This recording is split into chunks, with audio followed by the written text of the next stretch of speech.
Ketakutan. Azamkan hanya monyet, minta maaf bawa-bawa Allah. Penghinaan Edi Mulyadi, Azamkan dan kawan-kawan terhadap masyarakat Kalimantan Timur pada khususnya dan seluruh Kalimantan pada umumnya mendapat respon cukup keras. Tuntutannya pun tidak main-main. Masyarakat Kalimantan meminta Edi dan kawan-kawan untuk minta maaf, ditangkap alias diproses hukum dan wajib diadili secara adat. Bukan hanya tuntutan dari berbagai elemen di Kalimantan itu yang menciutkan nyali Edi dan Azamkan, yang dianggap paling berperan dalam penghinaan tersebut, melainkan disebarkannya video-video mandau melayang. Ngeri. Belum lagi aksi simbolis masyarakat Dayak, yaitu menyembelih babi di tengah jalan dengan ritual tertentu. Secara jelas mereka menyatakan bahwa babi disembelih itu melambangkan Edi dan kawan-kawan. Makin ngeri. Maka tidak heran terutama Edi dan Azam langsung ciut nyalinya. Mereka meminta maaf sambil berusaha membela diri. Minta maaf mereka bukan malah menunjukkan penyesalan, melainkan hanya cara untuk mencoba menyelamatkan diri. Yang menarik permintaan maaf Azamkan hanya monyet. Kalau dianggap misleading, dianggap ke arah penghinaan, saya selaku orang Islam minta maaf. Dianggap khilaf salah saya minta maaf.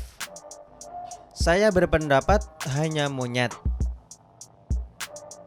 Maksudnya diri saya itu menggambarkan diri saya. Karena hutan luas, ini demi Allah, demi Rasul. Saya tak menghina orang Kalimantan. Kalau saya menghina orang Kalimantan, mudah-mudahan Allah turunkan bala besar untuk saya. Jika itu terbesit di otak saya, mudah-mudahan Allah membalas saya. Ini tak ada sama sekali. Azamkan.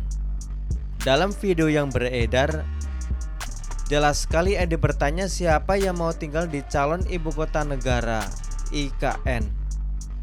Lalu dijawab Azam dengan hanya monyet. Itu artinya dia menyatakan yang mau tinggal di IKN hanya monyet. Kalau yang mau tinggal di IKN hanya monyet, maka monyet pula yang sekarang tinggal di Kalimantan. Ini keji sekali. Apakah direspon kawan-kawannya dengan tawa terbahak-bahak yang menunjukkan begitu senangnya mereka melakukan penghinaan itu? Lalu Azam membela diri bahwa yang dia maksud monyet itu adalah dirinya sendiri. Apa maksudnya itu Azam?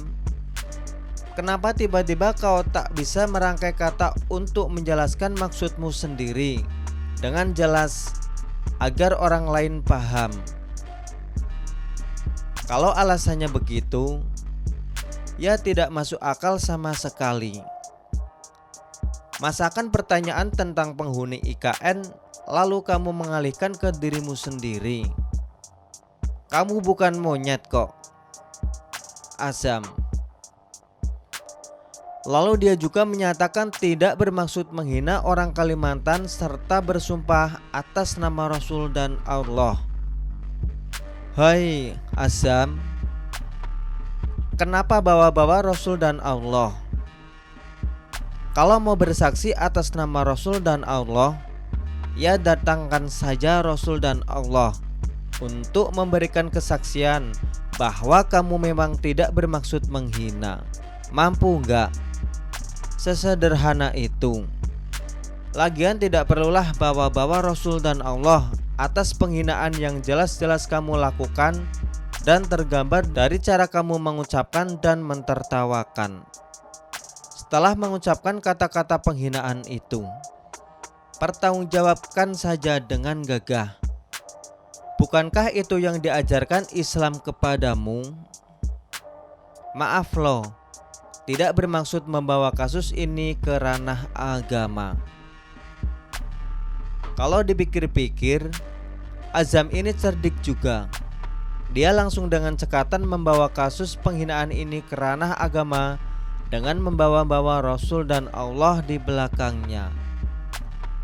Dia berusaha menggiring orang untuk melihat dia sendiri seorang Islam, untuk melihat dia sebagai seorang Islam, bukan sebagai seorang pengacara dan gerombolan kelompok provokator.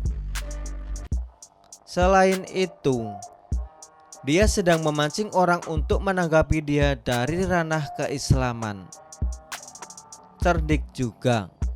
Dari permintaan maaf Azam ini jelas menunjukkan ketakutan yang luar biasa. Dia tahu bahwa dia tidak akan mungkin dilindungi oleh kelompok mereka. Politisi oposisi kecuali PKS dan tokoh lain, tidak akan ada orang politisi atau kelompok yang mau coba berurusan dengan masyarakat Kalimantan,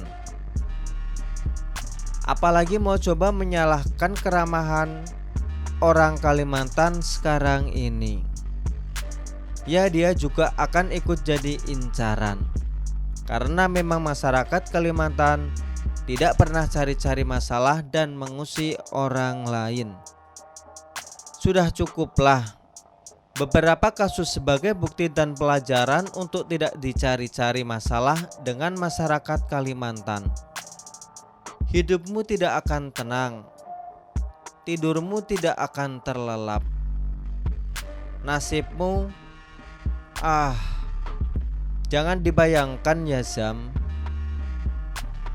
Semoga juga ini menjadi pelajaran bagi yang lain di kemudian hari. Anda boleh menyampaikan pendapat apapun, tapi ingat, jangan sampai menghina orang atau pihak lain. Sampaikanlah kritik dengan kata-kata yang menurut masyarakat umum masih pantas. Misalnya, Bahar dan Mustafa Nahro itu lemah karena menjadikan istri sebagai jaminan penangguhan penahanan.